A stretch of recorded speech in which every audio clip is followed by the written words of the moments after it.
Good afternoon. I will call to order the January 17th, 2023 meeting of the Fairport Industrial Development Agency.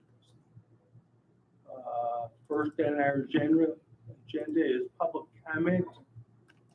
Hearing one, seeing no one, I will close the public comment period.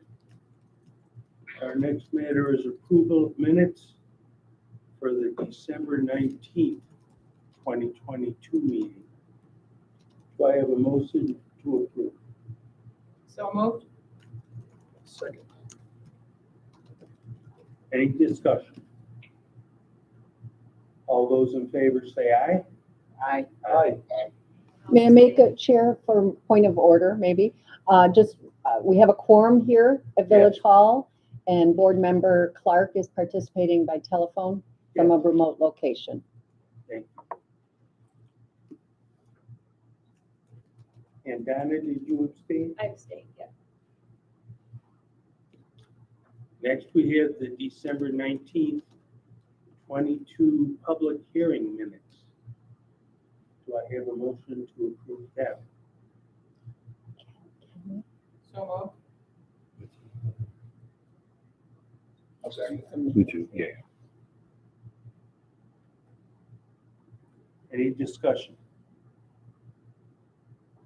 All those in favor say aye. moved. Aye. An abstention. Right, An abstention. and Donna and Rob. Mhm. 2. Okay. Thank you. On to the matter of financial reports. We have resolution 2023-01 authorizing payment of the bills. I did review the bills in detail. Everything appears to be in order. And on behalf of the board, I would move payment of the bills. I'll second. Is there any discussion, anything you want to call to our attention, Martha? Nothing unusual this month. We are, in contract with Black Dog Designs, and you'll see a couple of their payments there. Mhm. The Parkitect's invoice was the benches that have been installed at Thomas Creek Wetlands, and that's part of a grant that we've received from Erie Canalway for the amenities that we're adding there. So there'll be a 50% match on that. One quick question. Yep. Regarding the invoices. Looks like there's a duplicate. Is it payment, is there a second payment? Yeah, the memo was wrong. Understood. Okay. So there was a January and a December payment, and it's the memo that's wrong. Thank you. Mhm. Any further discussion? Hearing none, I'll call for the vote. All in favor, please say aye. Aye. Any opposed? Any abstentions? Okay, that's approved. On to cash balances. And we want to talk about capital reserves and budget. Right. As you may recall, several years ago at Donna Stefano's suggestion, we started actually making reserves for capital improvements to the properties we own. I could not find the date that we originally did that. I thought, and we were talking about $25,000 a year reserve. I did not find it. I couldn't figure out when we started that, but I thought we were 3 years into it. This is, right now, we only have 2 years into it. And I just wanted to call that to the board's attention. And looking at our cash balances, do we want to reserve anything additional?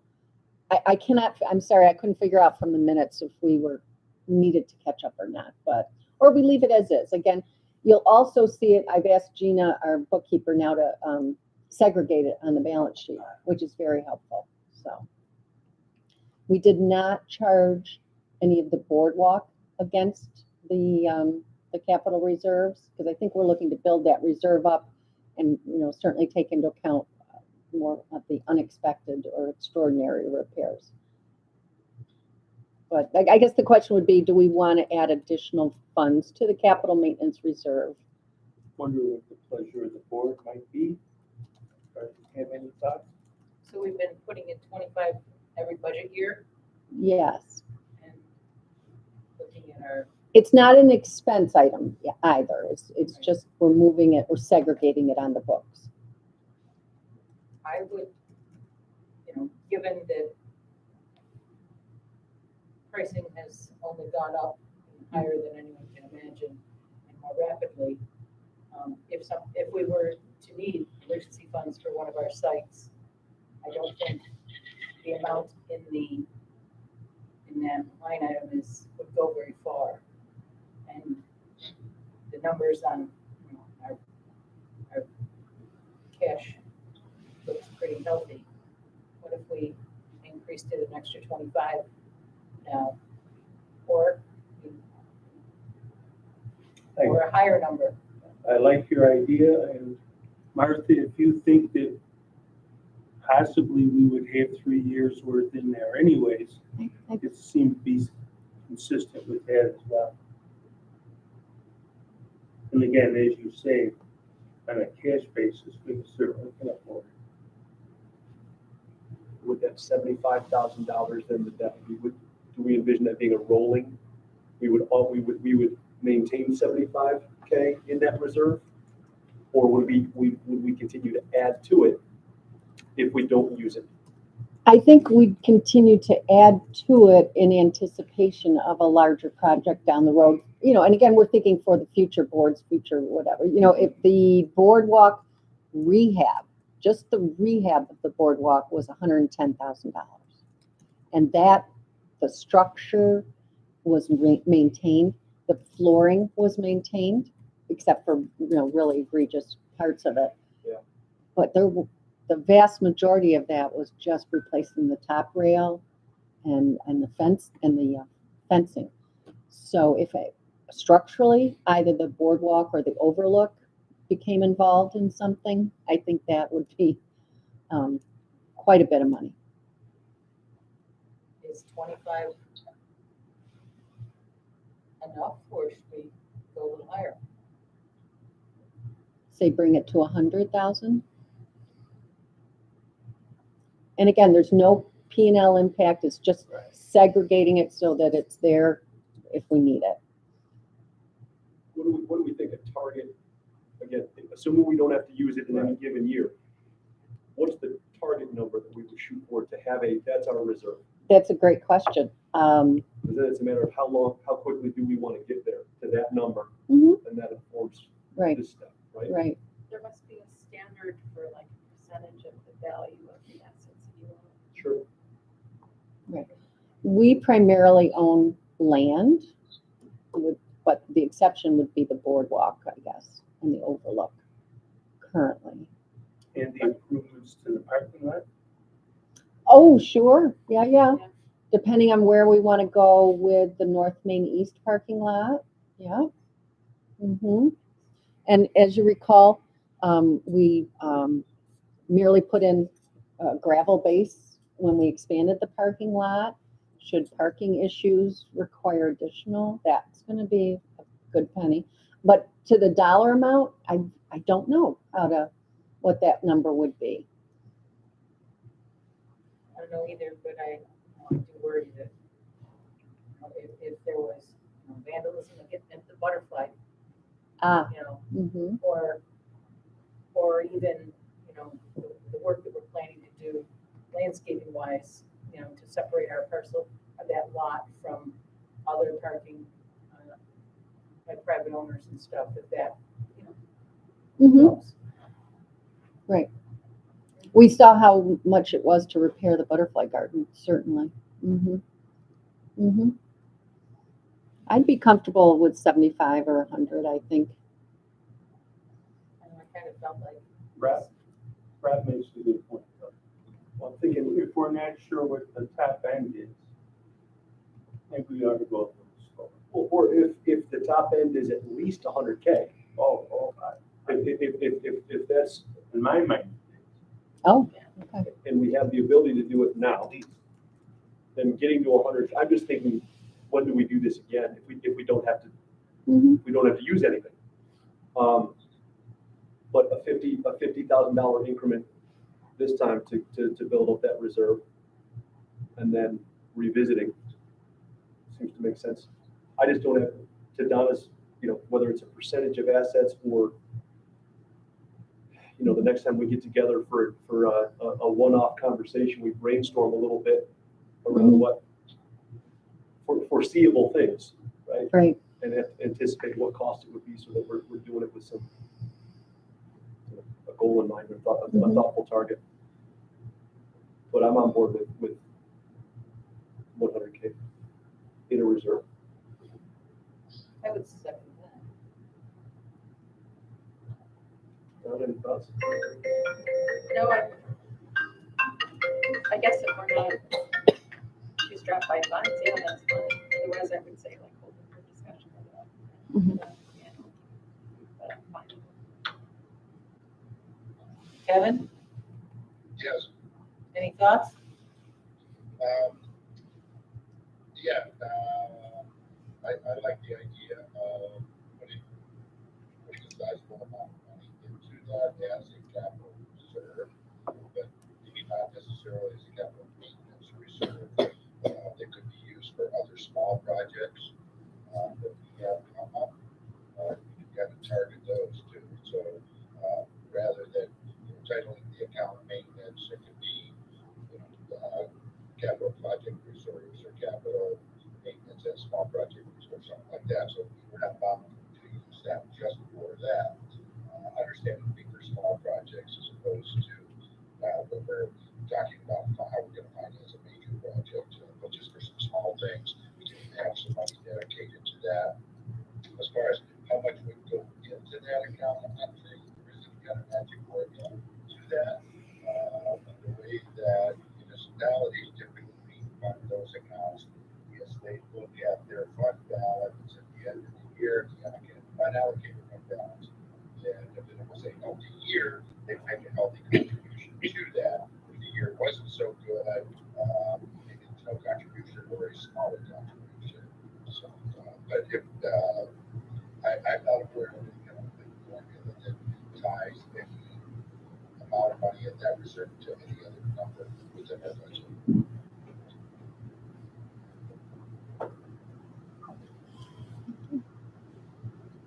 I like that idea.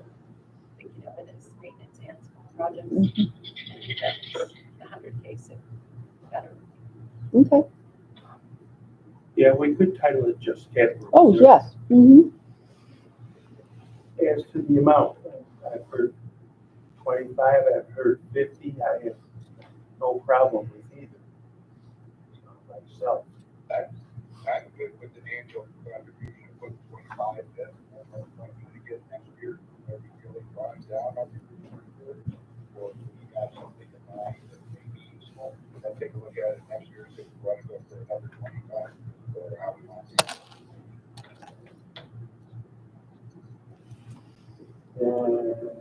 I think we're looking for a motion to add to the capital reserve this time. It's either 25 or 50, whoever would choose to make the motion. And that would be a budget amendment, correct? That's what we're, Not really a budget amendment because it's just reclassifying something on the balance sheet. Yeah, we're gonna reclassify as you state, Kevin, fund balance.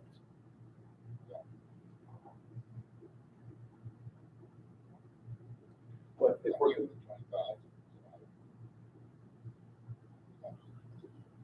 Or if we want to go 50, I'm okay with that too. So. Yeah. I would move that we increase the capital reserve fund by 50,000, bring it up to 100. second, Any further discussion? Hearing none, all in favor, please say aye. Aye. I Any opposed? Any abstentions? Motion carried. Thank you. Martha, maybe it's something we just revisit every planning meeting, right? Right. Obviously, what we used, what we didn't use. Mm-hmm. Thank you. On to the investment report. We have that as part of our packet. Mm-hmm. Any comments?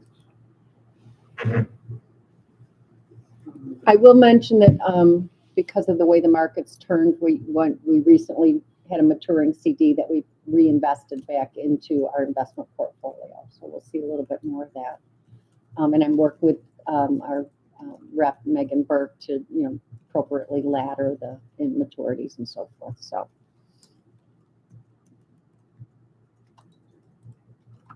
You'll only get one statement going forward. If you recall that, we moved from the brokerage to advisory, and they finally zeroed out the brokerage. So going forward, you'll just see the one statement. Any questions or comments on the investment report?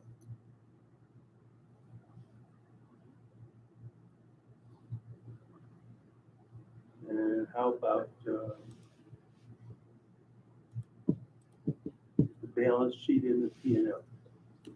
The balance sheet on page 16, you can see I worked with, Gina Lucas, our bookkeeper now, and I worked with her, so you can see that the total cash balance in that one account, it remains 162.9, but you can see now where it's segregated, which I think is very handy.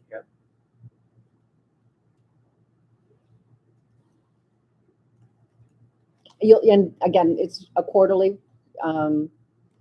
On a quarterly basis, I show you the balance sheet in addition to the income statement.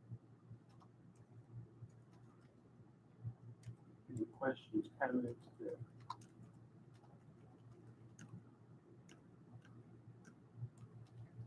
And I think we're on to old business, yes? Right. I do not have any old business for the IDA. Okay.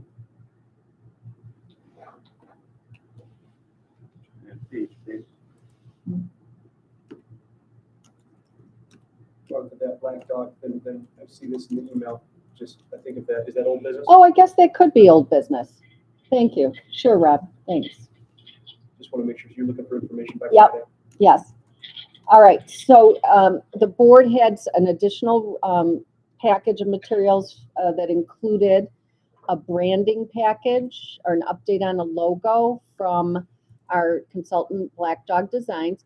Leslie White, thank you very much. And I have been working with Black Dog as they presented their initial logo concepts. We've worked through several iterations on that.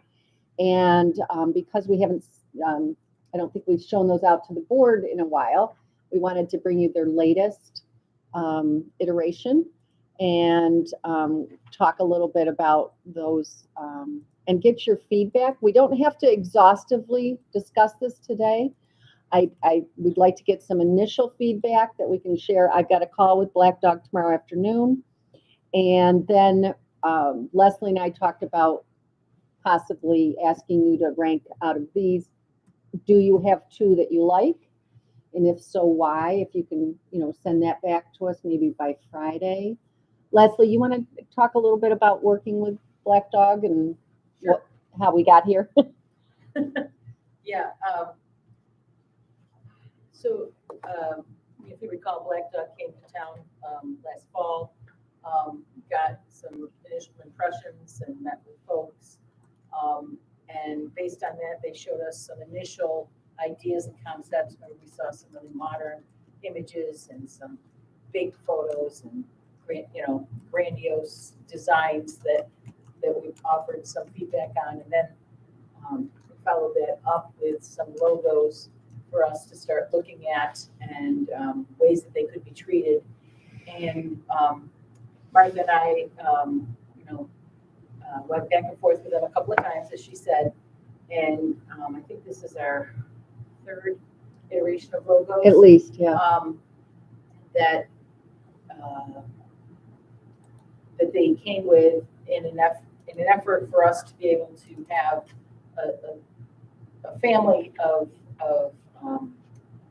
logos to represent not only OSED, but the individual agencies underneath it. So if you take a peek at the documents, they offer some descriptions of what they were looking at.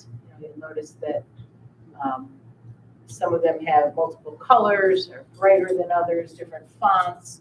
Some of them have, a mark or a little graphic element that goes with them, that try to visually represent the agency in some fashion. So there's 6 choices here, and just looking for your thoughts on which 2 do you like. Let us know what it is about it that was attractive to you.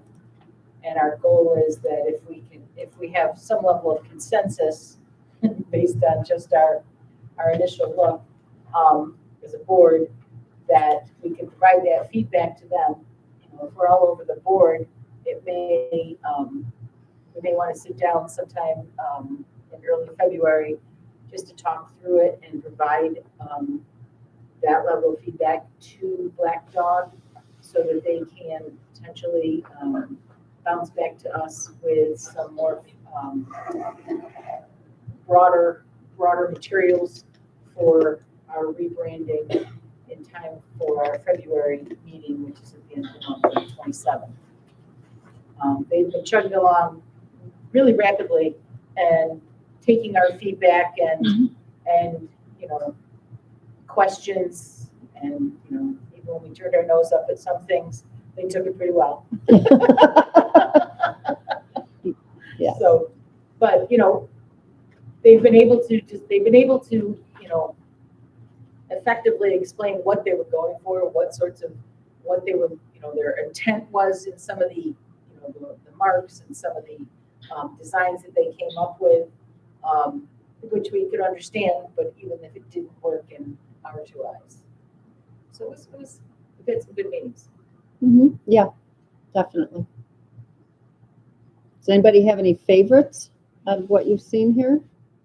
Or So I'll make a comment on the second logo set with the aqua blue line through it. It's interesting when you look at the description and it says that there's a minimal art highlighting the Fairport Bridge. When I looked at that, I saw canal. I saw that art being the canal, interesting. which I think might be I don't know how you would visualize that, but I think maybe conceptually thinking of that as a canal and not the bridge. You would like to see the canal? Yeah. Yeah. I think actually that would perhaps differentiate us from the village, right? Doesn't the village use the bridge? And then the other comment, so yeah, that's kind of what I want to do. But the other comment is that it would be neat to get to a stage where you could somehow see a differentiation between the 3 entities, besides just that small label at the end. But I don't know how they would be able to do that, but differentiation. So you'd have to kind of read closely to say, oh, that's the other, that's.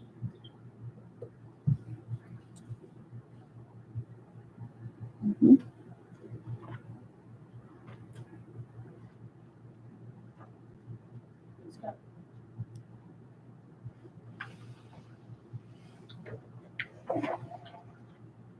Forgive me, Mark, I'm just looking at this for Yep, the first time. I know, I'm sorry about that. I mean, initial reaction.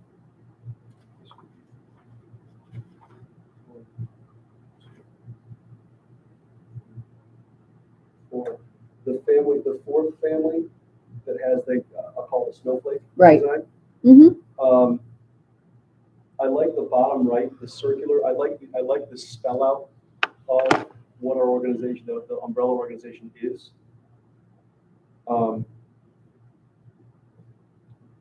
I've got to dig in and read this. I don't know what that design is intended to represent, other than a cool design.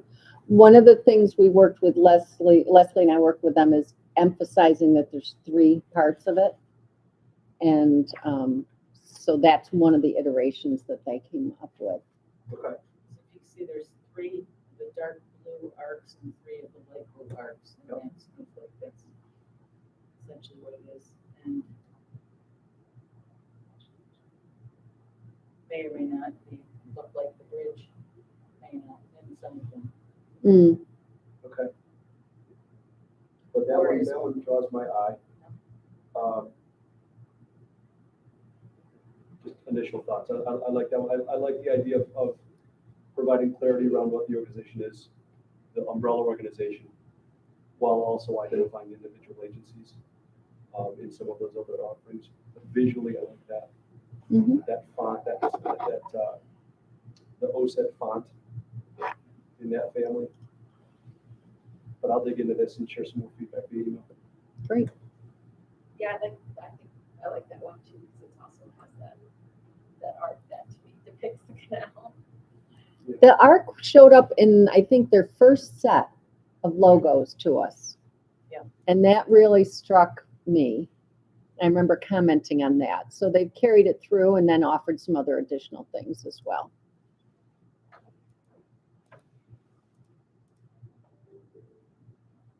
And hopefully now that we've told you about our conversations about 3 entities, you can see in option 3, they like the 3 under an umbrella kind of, there's 3 distinct parts to this mark, to this arrow.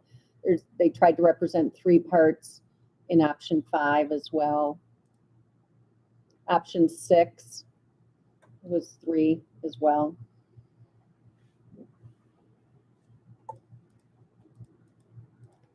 I can tell you there's one thing I don't Please. favor is the dark blue. Okay. It's in some of them. Okay. Lighter blue is fine, the dark blue, don't do it for me. Kevin? Yeah, I haven't had time to really look at it in detail. I don't have it on in front of me now. I've got my computer, my technology. But one thing that I would like to see Fairport a little more prominent. I know that I've had a lot of people that are not covered to Fairport in these things. I think that's still important that Fairport is fairly prominent in the whole OSET logo.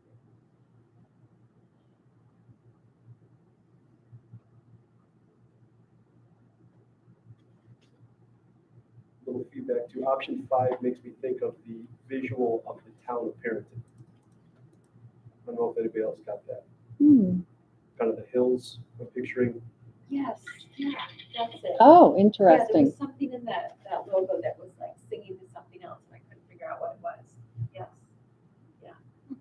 Yeah, I was like, I feel like I've seen this somewhere else. Okay, interesting. Brain jumps to.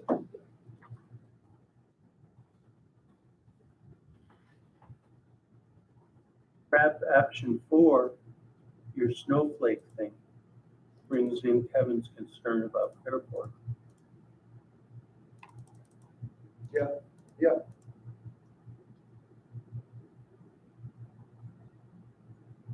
Agreed.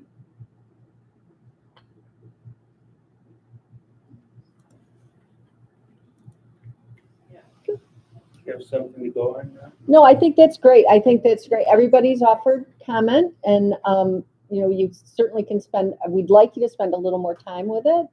And then just let us know by email back to me, maybe if you have top 2 and I've taken down most of I've taken down your concerns as best as possible, but please, or call me if you want to just talk about them too. You don't have to email. So buy me coffee. We can talk about them. So hopefully you've seen something that's piqued your interest and you think there's stuff to work with here. You'll see in the bottom of the package when you get to page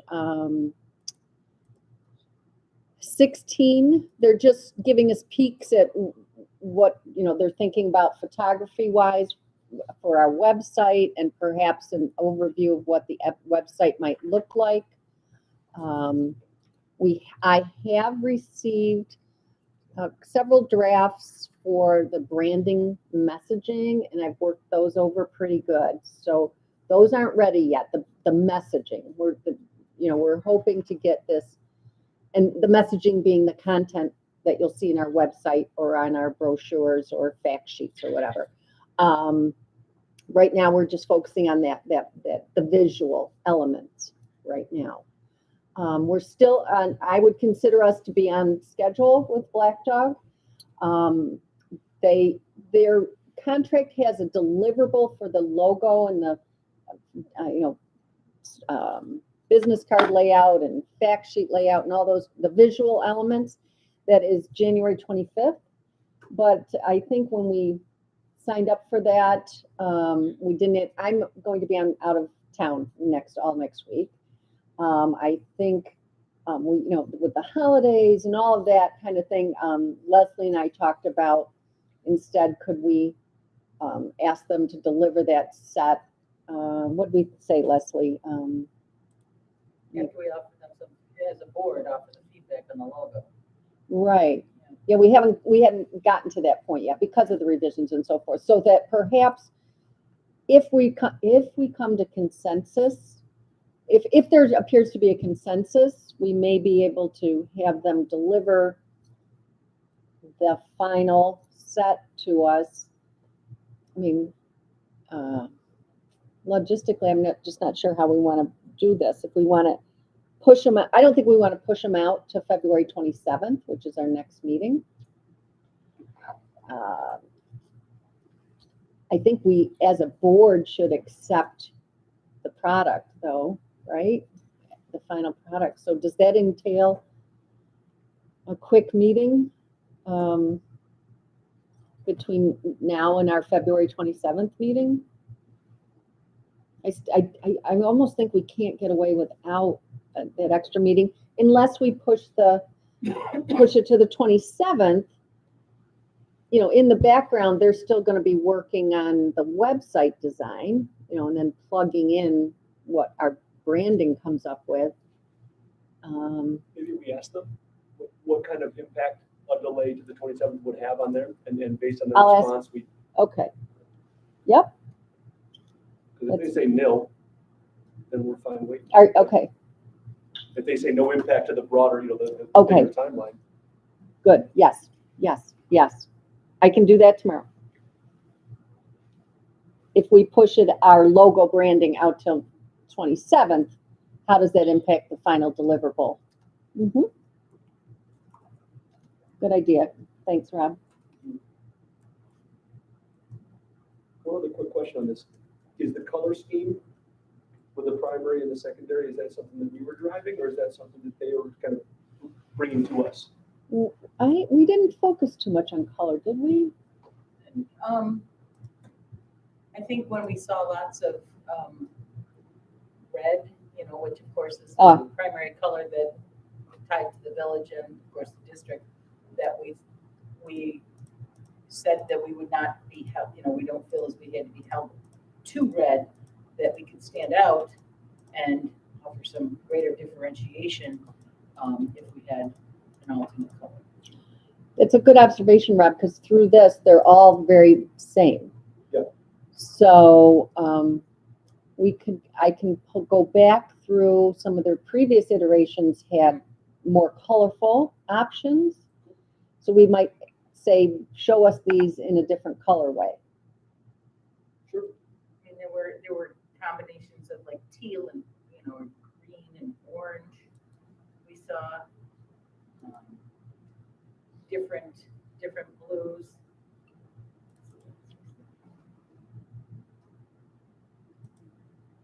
Yeah, please don't take my statement or my question as No, a statement about no, what's it's presented here. no, I'm it's a- curious how- Actually, it's Yeah. great, Rob, how much you guys because have fleshed out on you it. guys haven't, this is all fresh to you. So Yeah. you've got that critical eye that, Leslie and I certainly had the first pass through.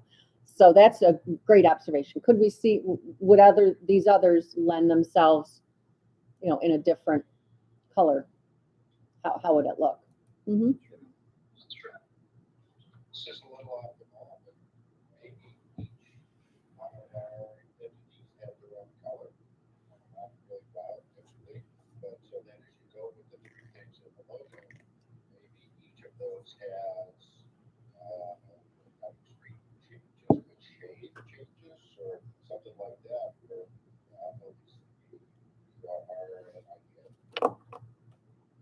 good observation. We do that currently with our like letterheads and so forth. We change the colors.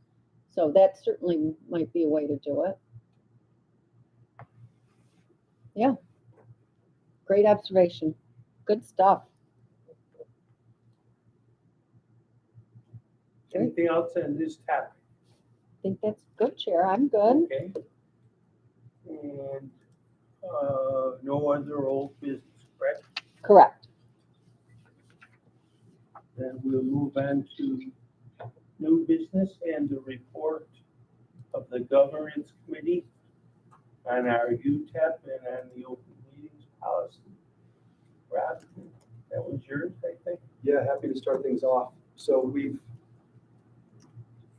way back earlier in 2022, we started a conversation about the UTEP and pilots and how they might evolve. And we continued that conversation recently and ultimately kind of talked through how can we strategically evolve the UTEP policy to help us further focus and drive the type of redevelopment that we've identified as key areas through the economic development study and plan. With that also making it, relatively easy to undertake and apply, but also importantly, making it easy for Martha and others to message, right, to proactively present and market redevelopment opportunities here so that developers can understand why they should be considering the village of Fairport for redevelopment projects. That was a big picture type of discussion that we've been having. And then Martha, I'll have you speak to this in further detail, but Martha put together a really good summary of what we've been discussing, where in essence we have a policy that can take into consideration different characteristics of a redevelopment project that that incentivize different aspects of our development goals or redevelopment goals.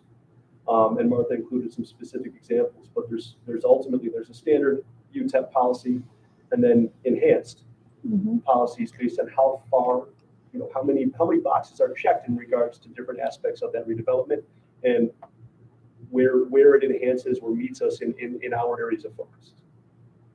Martha, what would you add? I know you put together some really good examples here to help illustrate what we were doing or intending to do. I just want to, on page 20, there's a miss. It should be those projects that score 80 points or more will be considered for that enhanced extended term. It just is a typo. Okay. Whole paragraph, I think. Yeah.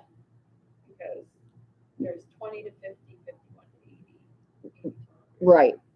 That paragraph I didn't. That I came back to that after I did all the other stuff. So currently our standard UTEP is 10-year policy, and village taxes are not exempted. That's standard.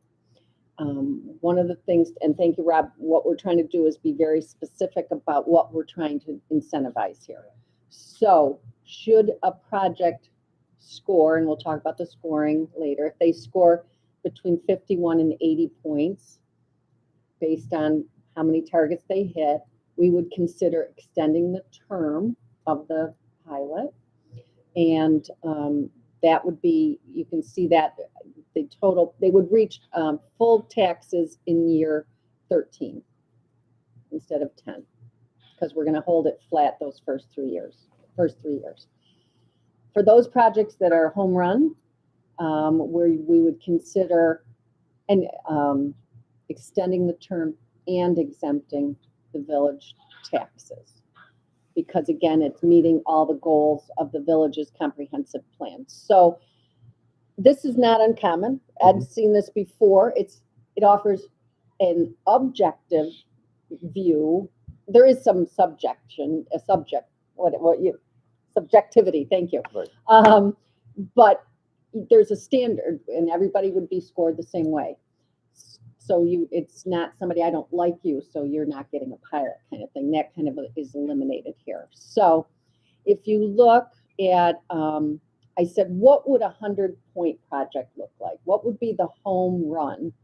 And why would what kind of project would we give the most lucrative incentives to? I said, if you took a historically designated building, and again, that carries their own challenges when you're trying to redevelop that. It's a contributing building. It's important to our Main Street. The project would be proposing mixed use that would offer retail, commercial, and mixed income housing.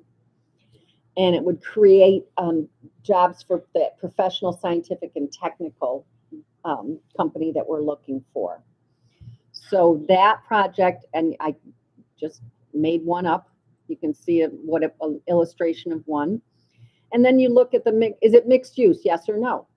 And you get 5 points if it's mixed use. Employment, what type of jobs and how many jobs? And they each carry a point value. Housing, if it offers market rate, attainable being not necessarily subsidized, but offers, those new, the kids fresh out of college can buddy up with somebody and get a place, or a young couple with a small baby that are just starting out, or there are retirees, across the whole spectrum there. Then we also look at the historical designation and whether or not you can have properties that aren't historically designated, but they are considered contributing. And this came out of our conversation at last month. What does contributing mean? And that would be based on the historic preservation inventory of properties that was completed here. So then I said, well, okay, what about, we've talked about this other project, that second 20-point project. Let's say somebody brought a hotel to the village. But it's not mixed use. It does not create that professional, scientific, technical jobs that we're looking for. It primarily is going to be retail, probably a lot of part-time type jobs. No manufacturing. There's no housing component to it. And it's not there. Let's say it's a new build. Based on that score, it's going to score 20%. So we'd consider giving it the standard pilot exemption. So then I took another project and said, what if we had an adaptive reuse of an existing building that was not historically designated, but is contributing because it's well-known, long vacant, former industrial building. And let's say they created some mixed income housing, or maybe did a live kind of thing, loft things for artists or small manufacturers, whatever. So you can see how that might score. That would be in that 65-point range because it's mixed use. Although it doesn't carry employment, offers some housing that we're looking for, and it's a contributing building. So we might look at giving that the extended term, but not exempt the village taxes. And then we have a new construction, or a semi-new construction rehab that created single offices that are available month to month with some retail space. It is mixed housing or mixed use, but the jobs are retail jobs, no housing, but it would be, and it's not really the end product isn't really a contributing building. That wouldn't score, and we would not consider a pilot for it. So these are just for illustrative purposes only. But I think it offers, oh, by the way, we're not going to be flooded with hundreds of applications for these projects. I think, if we can get 2 or 3 more projects in the next year or two, that would be tremendous for us. But I think it clearly communicates our vision and provides an objective evaluation for how these projects are going to be considered here. This does not take away the ability to enter into a custom pilot if necessary, but it's why we've got ways you can achieve that really good pilot. So custom, we probably wouldn't get too many of, which is a lot easier on the assessors and on us when you don't get into that custom negotiation. So I think this, thank you, Rabbit, it communicates what we're looking for. The visual to the applicant would not include the score or the values necessarily. Mhm. We would tell them you're going to be judged on mixed use, employment, housing, historical designation. But this scoring can be, I've seen it, it's done in the back room. Unless you want to incentivize them for some reason, you could tell them certain things score better. For example, if you really do, Oh, you could do something well, like that if you want to, but if you want to, right. Yep. I think I tried to keep this very simple scoring wise. A 1 or 2 or a 5, we could parse it out 18 ways to Sunday, but what are you going to get in the end? So I think I'd like to hear your thoughts on this. Comments from board members? I think it's great.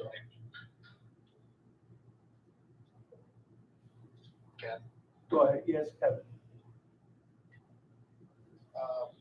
It's great. I think it's captures what we struggle to, we've talked about for years, we struggle to, how do we get people to buy into our vision?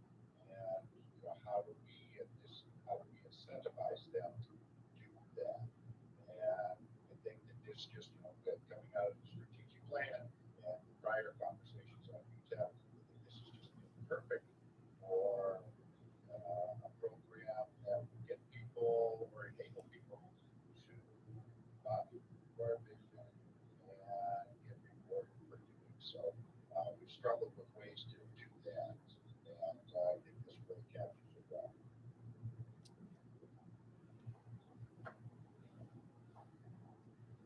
Yeah, I think it's a great framework, and I think Martha, as you put it, it kind of strikes a balance between the ability to have really message and objective criteria, and also bring some subjectivity to.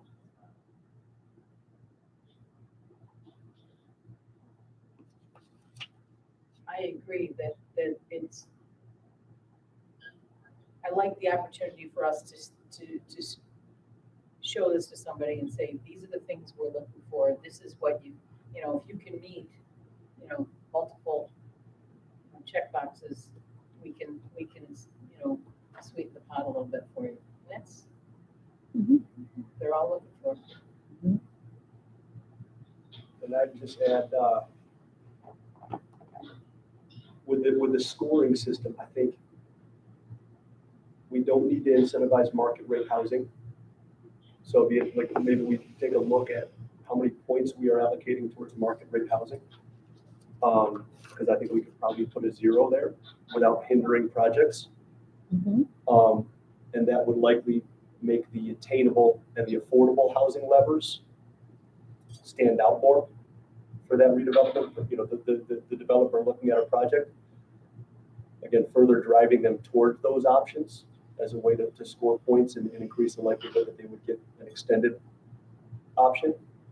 But and Martha, forgive me, because I don't know exactly how detailed you went into that scoring system. If that's something that you looked at, I welcome a discussion around it. But I think having an objective system like this makes perfect sense. There may be some nuances here that I would want to talk through, but I think I would go with changing that score to maybe 1, because there are additional housing opportunities here. Housing is a premium in the village, so I would be comfortable changing that to a 1. I think that's a good observation. then maybe we adjust the attainable, right? So that if one were to look at that housing section and say, what are we trying to incentivize here? Yep. Through this, that there is a more favorable score for attainable as opposed to market rate. Okay, so swap them, 1 and 2. Sure. Mm-hmm. Is this also, with the housing piece, is that reflecting the number of units when you think of that number column? Yes, Okay. yes, that was number of units. Then maybe we make affordable an even higher value. We've talked about the challenges in trying to incentivize that specific type of redevelopment or Mhm. development. Maybe we make that a bigger carrot. Can't make folks bite it, but we can dangle it out there.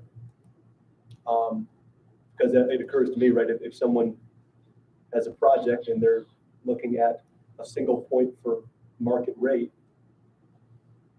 to do 40 units, and not really bat an eye at that affordable piece, I'm still likely that's a score of 40.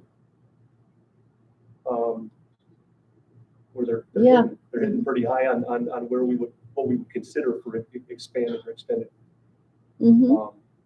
pilots. So just a way to try to make, again, the goal of all of this, right? Try to incentivize and make folks consider focusing their project in areas that make sense for us. Right. So would you recommend 10 points for affordable? Sure, 10 points for that. And then maybe 3 for attainable. Again, just spitballing here, welcome input from others. Well, the attainable is a little fuzzier Okay, than, what falls into that category now? When we think about it, that would not be fuzzy. A clear cut attainable.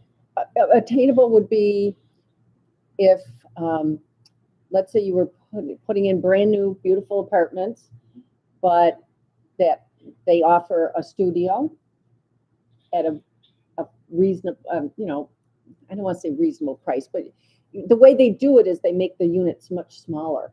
Okay. To make it, instead of it being $1,200 a month, it's only going to be $800 a month because they shrink the floor plan. Okay. So diversifying the offering within that development. Right. So that comes down to almost looking at the floor plan and the rent structure. What's the reluctance? Again, just trying to flesh it out. What's the reluctance with putting a 0 for market rate Okay, and a 1 or a 2 for attainable? sure. Market 0, attainable. Or, go ahead, Kevin. I guess it's, I'm looking at our overall goal, talking about lots of things. Attainable is one of our scopes, just like technology is one of our scopes.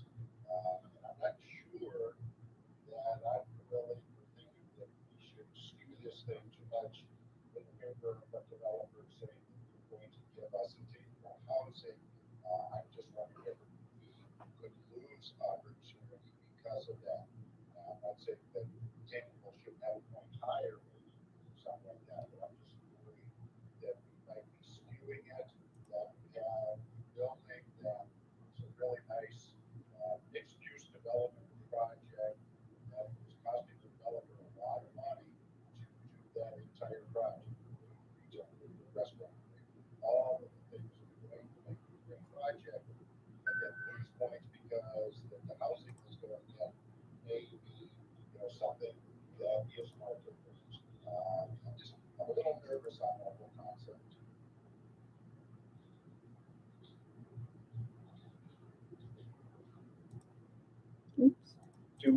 To that end, Kevin, I mean, do you think when we talk about using some of these extended pilot options to drive towards, the 4 pillars of the plan, market rate housing to me doesn't seem like a need or a focal point within our pillars. Not to say your point's well taken, but I'm just wondering. I think housing was our focus. We started talking about housing. We want to bring in a certain level of employee.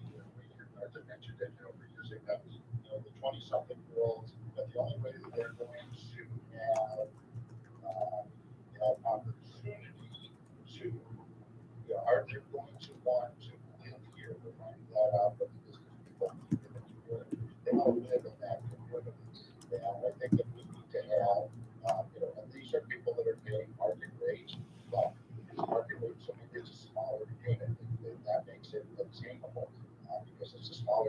not a $3,000 a month place, but it's an $1,800 a month place, but it's only one bedroom.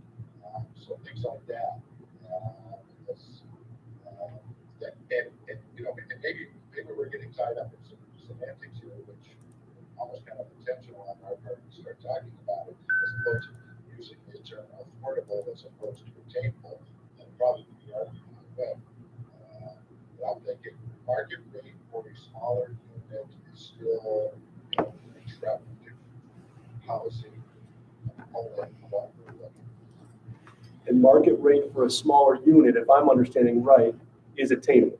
Right? That's how we're defining think that- attainable, or at least one of the attainable categories. That's what my mind says. Mhm. So I'm still chewing on the same bone. I feel like if that's attainable, then what we're doing is diversifying or incentivizing diversification of housing stock without incentivizing market rate. If we put, again, just hypothetically, if we put a 0 next to market rate and a 2 next to attainable and a 10 next to affordable, then we're incentivizing the projects that take into account we want that market rate smaller offering of housing and really incentivize affordable housing. Here's the challenge that goes with that, though. I just bought a building, but, you know, hypothetically, I just bought a 20-year-old building, totally rehab place, second time go into it, and make retail, really nice retail that people are looking for, first floor, and then I'm gonna put in 8 apartments upstairs. But they're gonna be smaller units to attract that particular demographic that we identified is gonna be important to us. They can be market rate though. They're market rate, and then, you know, it becomes attainable for for that demographic we're looking for, somebody right out of college, a single person who wants to, you know, live and work in his community. You know, so in that way, affordable and attainable are one and the same. I'm sorry, attainable and market rate are one and the same. Mhm. Hmm. You're saying they're one and the same because they're all the same, they're all undersized offerings, Kevin? Is that what you mean? I'm saying that they were affordable offerings because, you know, for someone right out of college, it was not going to be $3,000 a month. Yep. They get $1,800 a month. But that fits into the budget of a person of a certain income demographic. But the unit itself is smaller. You're not going to go through that. One bedroom, something like that. So if that's attainable and there's 8 units, there's 16 points in what I proposed that would be allocated, that would be, say again, Kevin? I said, and it's also a market rate because that is the going rate for a one bedroom. Understood. Understood, but in that situation, would we then, are you saying would they get credit for a market rate score of 8 if it's 1 point for market rate? And then also get points for the attainable? So. I don't want to get lost in How about if we, For the housing section of it. could we, Not sure how you differentiate between them, I guess. Okay. how about if we, Not getting into the subsidized portion of it, or, you know, truly below market rates for apartments, and how are we going to determine below market rates? how about if we simplify the categories to housing and subsidized housing? I think that's the difference. Because that's what the word affordable is subsidized. So if we change it just to housing units and subsidized housing, but are we, I don't want to lose track of the attainable housing, because actually the word affordable appears, it doesn't appear in our plan. except in one random core values vision kind of thing. But the word attainable does appear throughout. So clearly, I think what we're struggling with is we don't want to subsidize luxury apartments in the village. We know there's a big demand for it, ergo, they don't need a pilot. It's that, Right, and our diversification of housing is going to be just what you outlined. There are for singles, for small family, those kind of things. Now, if we're getting into what is subsidized housing, then yeah, let's talk about what it is, because it's below market rate, and call it what it is, market rates for that, rates for that, or a different way. I'm not just worried about attainable and important, but attainable the market rate, being able to differentiate.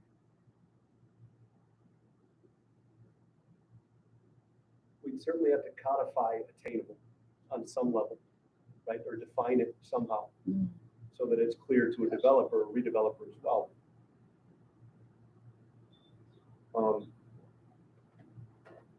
I think the gradation that you laid out here makes sense so that we have attainable as its own category and affordable as its own category.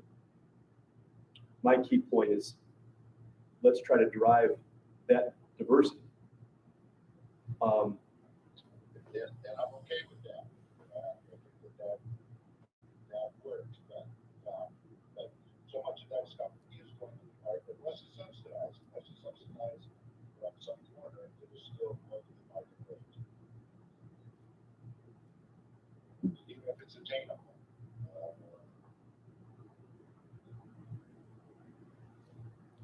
I don't think we're gonna get there today. I don't even know if we're disagreeing too much. Yeah. I don't know. Disagree. no, I'm trying to, there might be a way to, I don't know. Any thoughts? And don't read this as an attack, Martha. but Oh, I'm not. what you've No, got it's here great in- discussion. And what we've got is like, we got market rate of value of 2, but attainable value of 1. Yes, Right? So my thought is, in the least, we want to flip-flop that to drive towards diversification of the housing yes, assets. I'd suggest we could double that affordable, and that still may be something that a lever that never gets pulled, right, right? Candidate. But we double that, and in the least, we flip attainable and market rate, so it's 1 and 2. Again, I'd suggest when we're talking about extended pilots, I don't know that we need to incentivize someone building a standard market rate for, the canal side residents, for example. Those units, I don't know that they need to be incentivized. And my fear is if we incentivize them even with 1 point, a project like that, even if they just did all market rate, that score gets them to an extended point real quickly without any other factors. That was my lens that I was looking at. Yep. Yeah, maybe it's a standard market rate, is a standard yes or no equals 1. Or yes equals 1. so market rate, 1 point, attainable as demonstrated by the Number of units. number of units, the floor plan, the rent schedule and so forth would be 2. 2 points, right? Yep. Workforce 2. Workforce housing is when it's our projects that are meant to the service class. So the people that are, the patient care techs at the hospital can afford it. It's not necessarily subsidized like a Section 8 housing voucher, but it's affordable for that general pay scale of a service employee. That's what workforce is. They're doing a big project up by RGH for that. But I'm for today, I think we can do, I'd be on board with market rate of 1, attainable of 2, workforce 2, and affordable 5 or 10. Typically, you're gonna, even if you give it 10, an IDA is we're not gonna lead on a project like that. It's gonna be somebody like Cornerstone or Pathstone with bonds and all of that kind of thing. But it communicates our intentions. So I think we're really very, very close here. And I think I'd like to get this approved, right? Or, yeah. What, do we want to take it back another month? Or do we want to tonight go forward with just that tweak of market rate, attainable, and workforce? And affordable? Yeah, I certainly, if a Pathstone comes in, yeah, I certainly want to, they come in with a viable project. I'm going to help incentivize that project. But I'm just worried that we're confusing all these other terms of affordable, some attainables, as opposed to subsidized.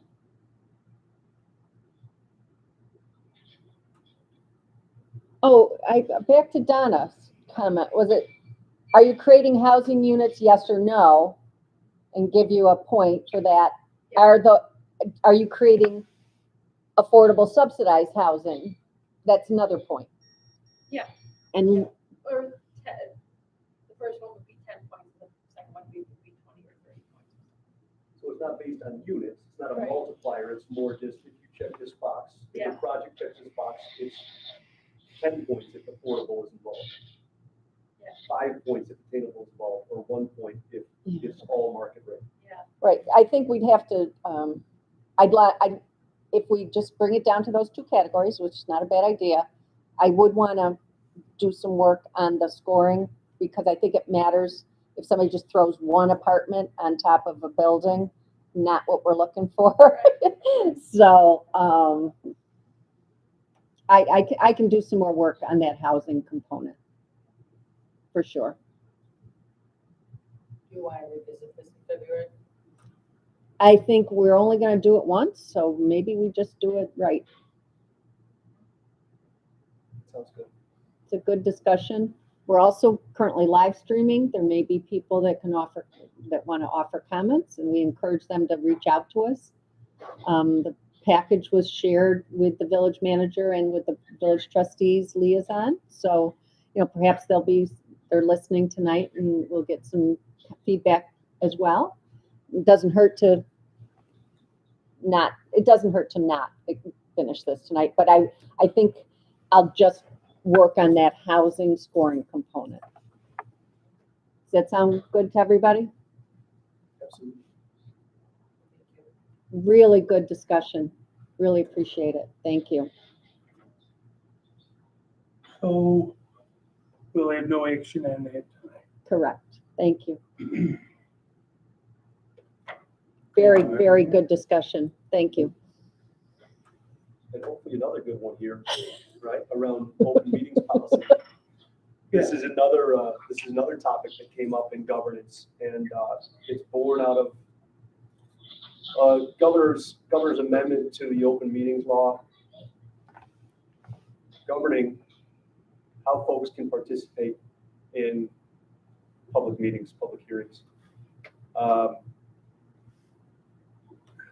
What's cleanest? Ed, do you want to summarize the law and kind of impact to this organization that we can kind of talk through? Ultimately, as a governance committee, what we landed on, let's bring this back to a group discussion at the full board. So Ed can kind of tee that up. So the law allows for, you can still hold a remote meeting.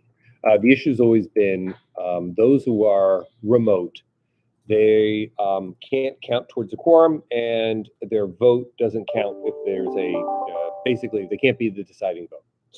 So in light of the fact of if we have another public health concerns or other items like that, the state decided there was a need to allow for parties to not attend a meeting but still be able to have that their presence would count towards quorum, and that they could vote on it as a deciding vote.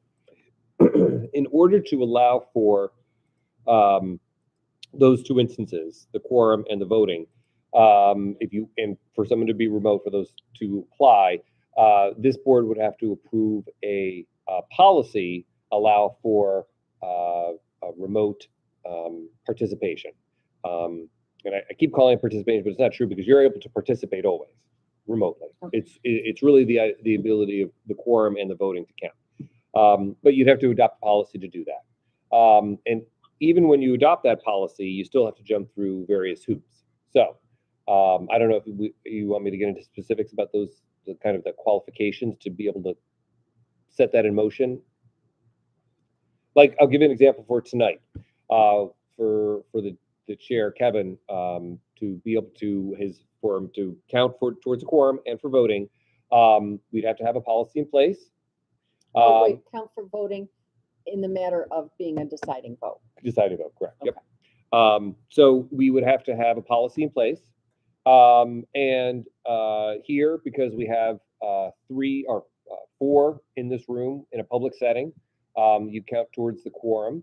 So that would allow for you to hold the meeting, because the idea is that the public still can still participate. So you have to have a place where people can come in and participate. And at that location, wherever that participation is going to occur, you have to have at least enough of the members to create a quorum. So in this case, you'd have to have 3, we have 4. So we could do it in this setting if you had this policy. The other circumstances you have to set up what extraordinary circumstances would be. The idea is that you simply just don't, today I'm just going to stay home. The idea is that there's some extraordinary reason why the person isn't available. And that there's no, I don't believe there has been any guidance yet to date. So right now, a lot of IDAs have simply said, for example, if someone's traveling and they need to participate because you have an important decision to be made, that would be considered extraordinary circumstances. So in our setting, we could do that as well. So that's the rough overview of the way that we could do this. You could arguably have 5 people sitting in 5 different public areas within the village and participate and build that quorum, but that becomes very problematic. And How do you deal then with the public and their? You would have to advertise. Locations is the public. They could go to all 5 as long as they are. So you could hold. Some people could be here. Some people could be across the street. But they all have to be open to the public, and you have to advertise that you're going to be where this is going to be. That's the big issue. Is you have to wherever you're going to be. But really, the idea is that you can't and shouldn't have someone participating and considered open to the public if they're in Florida. I mean, that it's supposed to be within the confines of the municipality in which the IDA was created. So for us, that's very simple. It's the village. If you're in Monroe County, that creates people could be all the way out in Gates and other people out in Webster, and does that really encourage public participation? So the idea here is you have a central location, you have at least a quorum located in that location, you have a policy, you have extraordinary circumstances, and then you could have a couple of board members participate remotely and have them count towards a quorum and voting. So it's long-winded, but.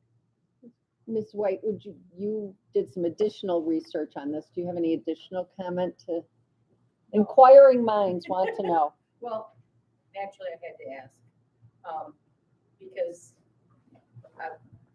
my background in journalism and commitment to the open meetings law, I felt that it's important that we make ourselves available to the community, despite the fact that it's rare that we have any visitors. We welcome them, and but I just wanted to make sure that this was going to continue to offer that in the best, the most convenient way for them, in all reality, and around this board to serve the community. But in my conversations with the Open Meetings Committee for Open Government in Albany, we talked a bit about that, and actually pulled down their Q&A and their fact sheet about it, which supplemented what they shared during the governance committee meeting. And certainly he's accurately reflected it now, and I think that our proposed actions, I mean, how we're going to move forward is the right way to move forward for us. Which is to not adopt this Not policy? to adopt it, because I think we all agree that we should be here as much as physically possible. Yeah, we talked as a committee about what is the reality of this with our organization, future boards, this board, future boards in mind. And we don't want to discourage coming here or encourage folks to stay home. And for that matter too, in our environment, within our community that we serve, this is the easiest. In most situations, when you think about the applicability of that amendment, we're easy to find here, right? This is the easiest place for someone to come and participate in a conversation or share their input, as opposed to all the different scenarios that we talked through in the committee and what would the reality of this be if we were amending it. The only impact negatively is if and correct me if I don't have this correct, but in my mind, the only negative is if a vote were to not be unanimous, Mhm. then the person that is joining remotely with our status quo, Yep. person joining remotely that has a vote, that vote would not count as a dissenting vote. It couldn't be Deciding. deciding as deciding. votes. Yep. Even if So it's not unanimous, if only one of us voted no, Kevin's vote would not be nullified, Right. because we would pass with Yeah. 3-1. but if you had 2 for, 2 against, and then Kevin voted, you could, right, exactly. So it won't impact, not amending, won't impact us in a real negative way. Mm-mm. And in essence, not amending makes us, in my opinion, more open. Mhm. As far as easy to engage with and easy to attend for the folks in the community. Right. I think I mentioned this before. I really think this is geared for more statewide or the larger authorities out there that you do have members who live in New York and Albany and Buffalo, and they are statewide Right. and they have to meet. This is perfect for them. That's ideal for them. It's not really for your local IDA. I just don't think it's not needed to adopt this new policy. If it weren't for the pandemic, we wouldn't be here discussing Correct. this. Yep. I mean, the technology existed, but nobody would have thought to use it in such a way Nope. until we were all on homebound. And really, if there wasn't another emergency, the idea is the state would just enact another emergency order, and suspending open meetings and allow participation via Zoom or whatever else. So again, the idea is we bring it back here for broader discussion. So anybody that have, in particular, folks that were not in the governance committee meeting, if there's other questions, other thoughts that you want to share, let's do it. Otherwise, we make a recommendation to the broader board that we forego adopting the amendment and retain the status quo in regards to how we handle our policies in open meetings and voting. I mean, it's convinced me that it's best for us not to have deals.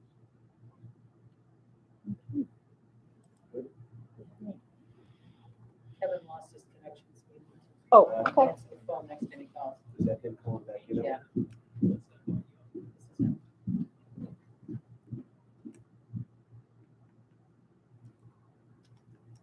Hi, are you back with us? Yes. Okay, thank you. So I don't know where you guys are confident in that question. Go ahead, Kevin. For the open meetings, Yes. still trying to understand exactly, I agree, what the government, governance committee's recommendation is.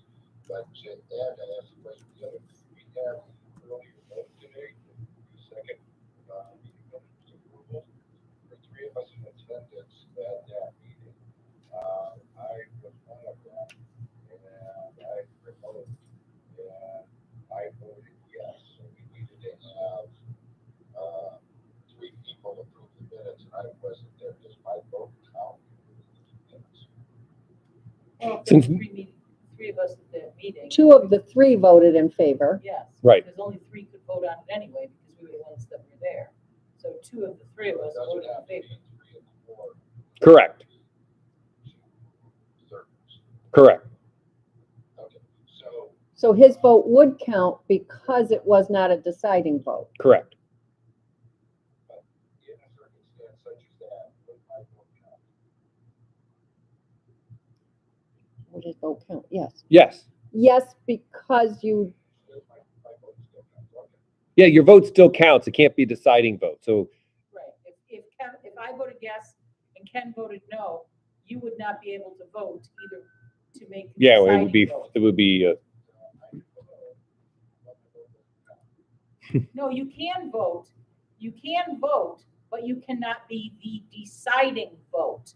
So if there was a split vote, you could not be the one, it would be stalemated. right? Yep.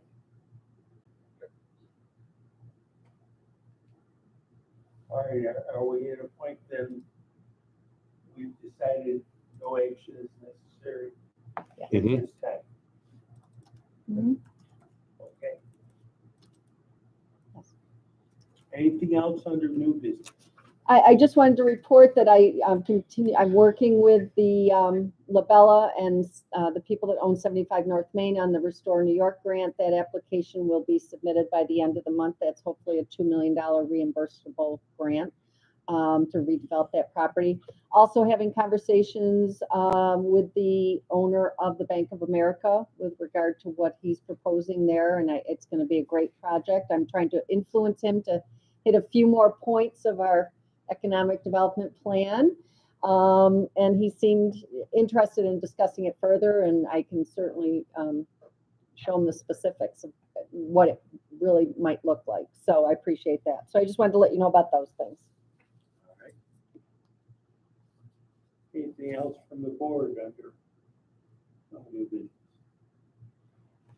And motion to adjourn the IDA meeting. So moved. Any discussion? Hearing none, all in favor say aye. Aye. Any opposed? Any abstentions? Motion carries. The IDA is adjourned.